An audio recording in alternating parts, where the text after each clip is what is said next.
राज्यात कोरोना बाधितांची संख्या वेगानं वाढत आहे. 2020मध्ये आढळून आलेल्या रुग्णसंख्येपेक्षा अधिक रुग्ण दर दिवशी राज्यात सापडत आहेत. विदर्भातील अमरावती, नागपूर या परिसरात सुरू झालेली ही दुसरी लाट आता मुंबई, पुण्यासह मराठवाड्यात आणि राज्याच्या इतर भागात वेगानं पसरत आहे. या पार्श्वभूमीवर पुन्हा लॉकडाऊन करावे की कसे यावर प्रशासन, वैद्यकीय तज्ज्ञ, उद्योगपती, सामान्य नागरिक यांच्यामधून वेगवेगळे मतप्रवाह पुढे येत आहेत. आज महाराष्ट्रामध्ये प्रत्येकजण निडरपणे आपले मत मांडू शकतो ही एक समाधानकारक बाब असली तरी देखील प्रशासनासमोर मात्र गंभीर पेचप्रसंग आहे.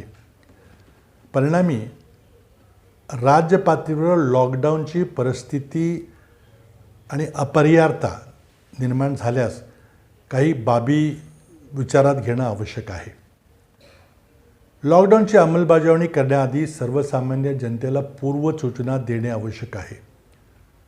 लॉकडाऊनचा कालावधी कमीत कमी असावा. या दरम्यान बुडणाऱ्या रोजगाराची भरपाई सरकारने रोख रकमेद्वारे थेट लाभार्थींच्या बँक खात्यामध्ये जमा करावी, ज्याप्रमाणे प्रत्येक पाश्चिमात्य देशांनी आपल्या देशातील कर्मचाऱ्यांना थेट रक्कम दिलेली आहे. यासाठी काही विकास कामामध्ये कपात करावी लागली किंवा प्रसंगी खासदार, आमदार, स्थानिक विकास निधी जरी वळवावा लागला तरी त्याचा वापर करावा.